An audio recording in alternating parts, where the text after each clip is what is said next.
Magandang araw po sa inyong lahat and welcome back to my channel. Vice President Sara Duterte, suicide na nga ba talaga? Mula po nung nakulong si dating Pangulong Rodrigo Duterte sa The Hague, Netherlands at nakabalik si Sara Duterte sa Pilipinas, tumindi po ng gusto. Gumrabe ang fighting mood ni Sara Duterte. No wonder ni-real talk siya ng mga taga-Tondo at habang siya ay nagsasalita, ang sigaw ng mga nanonood sa kanya ay Marcos, Marcos, Marcos. Natulala siya ng sandali pero kailangan niyang ibalik at ipakita sa taong bayan na matapang siya, na kahit na anong pambubuli ninyo, tatayo siya out and proud. Ngayon naman, meron na namang gustong ipagurgur itong si Sara Duterte. Ano ba talaga ang meron kay Sara Duterte? Iisipin mo tuloy, meron ba talaga itong criminal mind? Napanood ko po kasi yung episode ni Mark Ramos, kaya gusto ko pong i-share sa inyo. Kapag may nakita po akong vlog ng ating kapwa pro-BBM, gusto ko pong ipakalat sa mas marami pang makakapanood para malaman ng buong Pilipinas kung anong klaseng meron tayong Vice Presidente. At sa episode ni Mark Ramos, mapapanood natin na itong si Sara Duterte ay merong pag-iisip of a criminal. No wonder siya ay ina-associate sa EJK sa Davao. Nung bumaba na si Rodrigo Duterte as mayor at siya na ang pumalit, hindi nga ba kaya nga ang pangalan niya ay nakasama sa ICC na padadala ng arrest warrant kasama sila Bato de la Rosa? Noong una sabi ko hindi magagawa ni Sara Duterte yan. Pero kapag ganito makakarinig ka ng mga statement galing sa kanya, aba ay magbabago ang isip mo at sasabihin mo na posible nga. Capable si Sara Duterte na gawin yung mga EJK o yung tokhang sa Davao. Pero bago po tayo mag-umpisang panoorin ang episode ni Mark Ramos, pasyalan niyo po yung kanyang YouTube channel at mag-subscribe na po kayo sa kanya. Panoorin po natin ito. Ito ho, mga kababayan. Sabi ko, labas ko muna. Ayan. Sabi ko, madadamay pa yung ibang mga kandidato dito.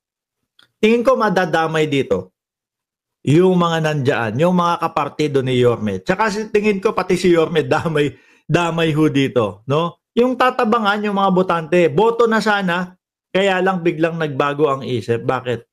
Pangit ho kasi yung pagkakasampa ng Vice Presidente. No? Hindi yung tipo bang, eto, kampo ni Yorme, maganda ang gagawin nito, no? Tutulungan kayong mapaunlad ang buhay ninyo. Ganun dapat ang pangangampanya. Pero pakinggan nyo ho ito. Bibigay ko itong apple na ito kay Apple Nieto. Si Apple Nieto, naku, baka mapasama pa yung kanyang kandidatura, mga kababayan. Ibibigay kay Apple Nieto yung apple na yon at ano po ang gagamitin, ano ang gagawin? Ma'am, ma'am, o yan, gawin mo na. Ano po yung utos, BP? saksak mo ito sa bibig ni Apple Chua hanggang... O, nagkamali pa ng pangalan. Saksak mo ito sa bibig ni Joel Chua. O, nasabi lang, Apple Chua. Inuutos. Di ba? Isaksak mo ito. Yun po. May respeto po ba yun? Respeto ho ba yun, mga kababayan? Parang dehins. No? Parang kabastusan ho yun, mga kababayan. Sabi din, akala ng mga kandidato pag kinampanya sila ni Inday, Sayad, lose time, mananalo sila. Totoo. Kung ganito ang iimbitahan mo doon sa campaign rally mo, imbis na all the way, panalo na sana. Naku, sayad pa. Yari.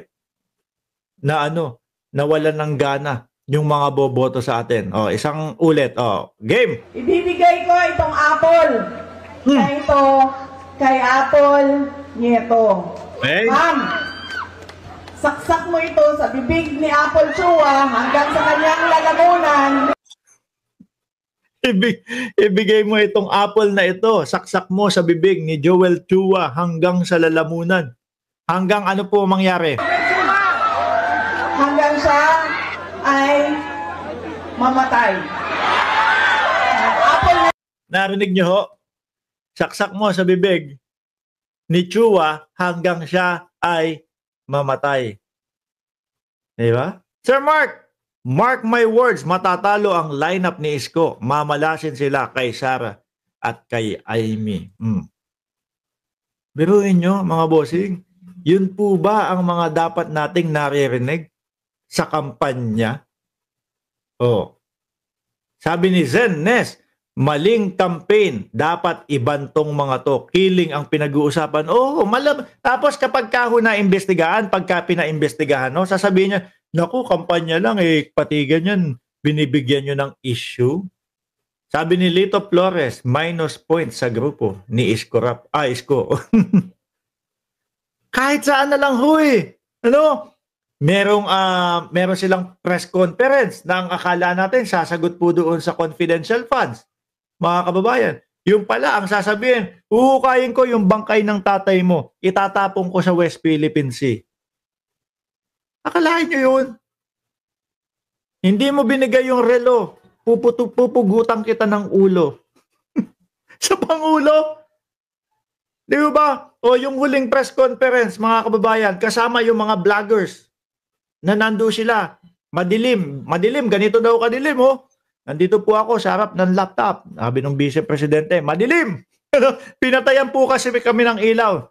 Pero, nung kumakatok yung mga kapulisan o yung mga nagbabantay doon sa Congress, ma'am, pwede pong pakibukas yung ilaw. Halatang nagsisinungaling. O ayun yung switch ng ilaw. Nasa loob nila, sila lang ho ang nagpatay. Lahat nang sila ay aharap sa publiko, hindi po mawawala yung patayan.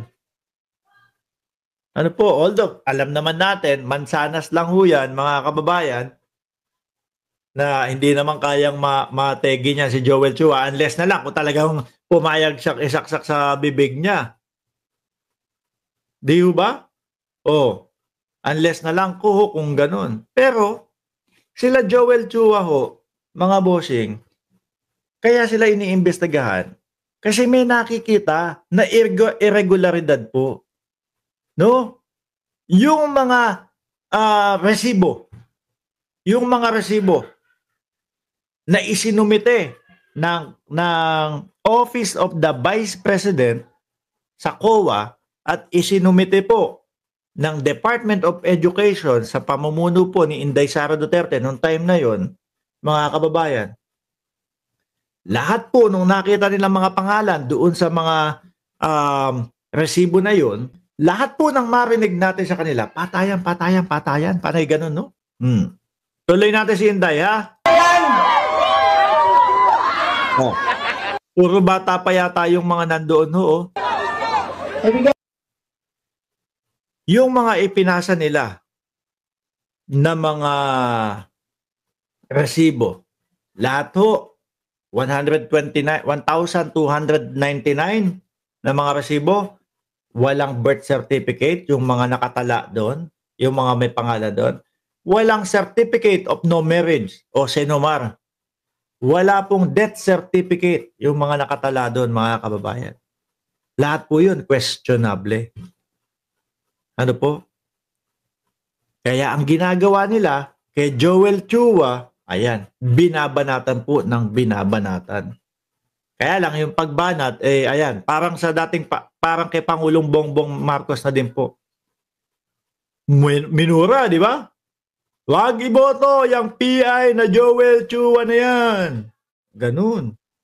Tapos eto naman, isaksak sa bibig ni Joel Chua. Nakakatakot to, mga kababayan. No?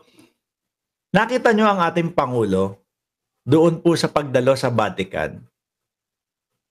Kayang iharap po kahit kaninong kahit kaninong mga presidente.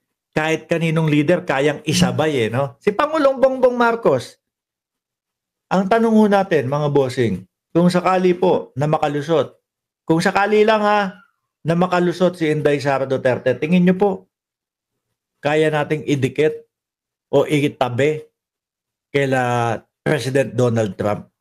Parang hindi ho. Tuloy natin to. Kay Snow White Joel Chua.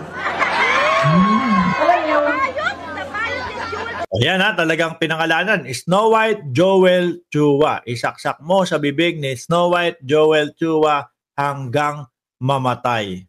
Oh. Isang ano, walang hinto. Ibibigay ko itong apple na ito kay Apple Nieto. Ma'am, Baka sabihin pa nung mga mga boboto doon kay Apple Nieto, dahil tinanggap mo, no? Yung Apple kay Vice Presidente para patayin si Joel Chua, hindi ka na namin iboboto. Baka ganun pa po ang mangyari dyan. Imbis na mananalo na, matalo pa. sak mo ito sa bibig ni Apple Chua hanggang sa kanyang lalamunan hanggang siya ay mamatay. Ooh! Apple na yan! Grabe! Bigay mo kay Snow White, Joel Chua. Alam niyo, I-explain ni BP Sara, no, kung bakit daw Snow White Joel Chua. Siguro kaya ginamit yung Snow White Joel Chua kasi madami silang nakikitang bata, no. Para nga naman ma-relate yung mga kabataan. Di ba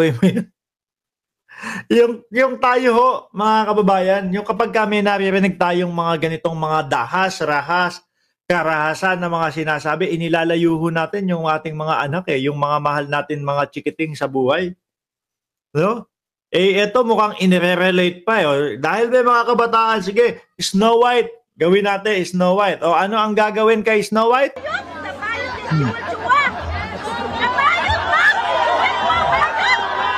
di ba si Snow White kumain ng apple, tapos nabilaukan. Uy!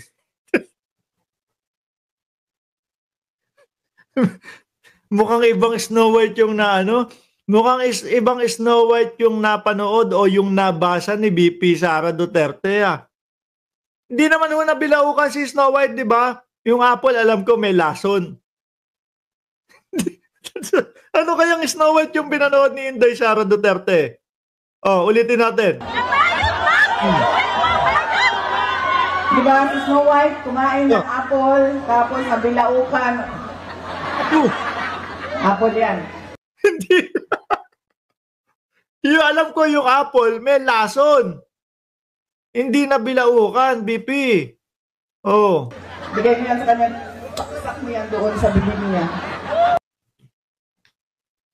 Grabing pangangampanya ho, mga kababayan. Patayan. Patayan lang ang peg. Ano po, sabi ni Shiro Kanzaki, kailan ba na bilaukan si Snow White? Misinformation. Si Inday naman parang hindi dumaan sa pagkabata, mali yung ikinwento. Siguro yung tawa nun, mali yun Inday Alam ko may lason yan Pero natatawa ho tayo mga kababayan.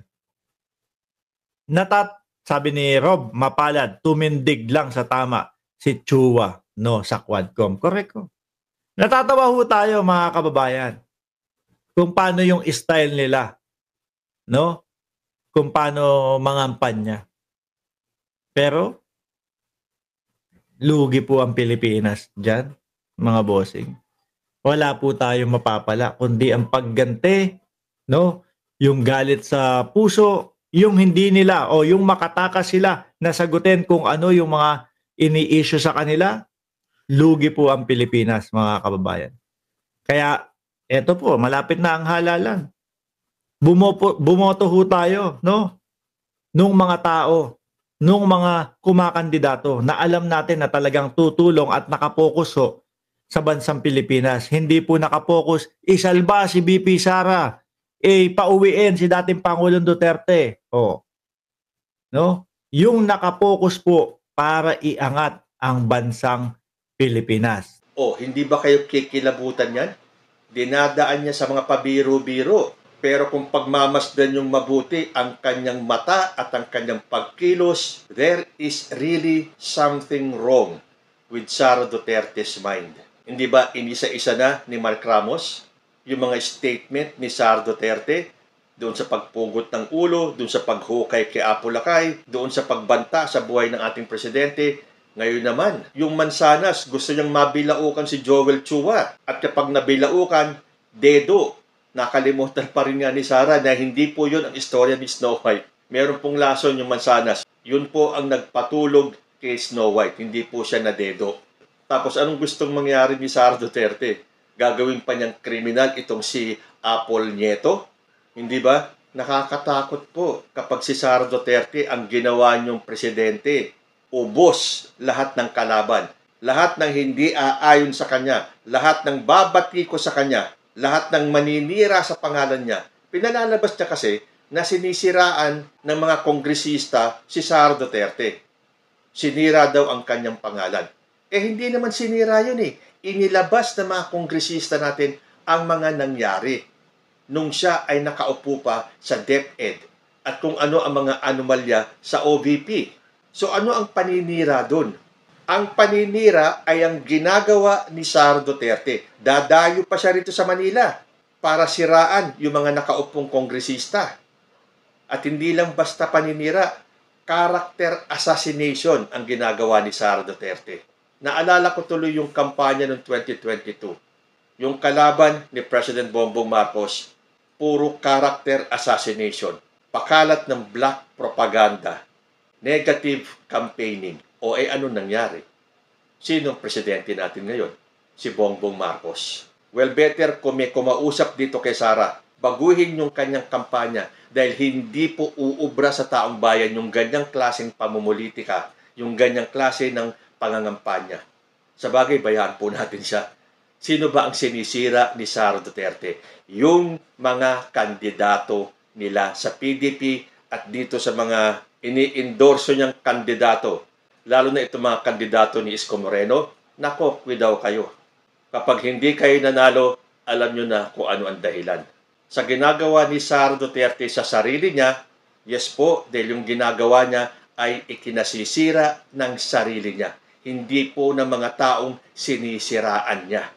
Tingin ko, konting panahon na lang, bibigay na si Sara Duterte. Lalo na siguro kapag dumating na yung warrant of arrest galing sa ICC or kapag malapit na ang impeachment trial niya. Kayo po, ano ang masasabi nyo? Anong klaseng pag-iisip ang meron si Sara Duterte?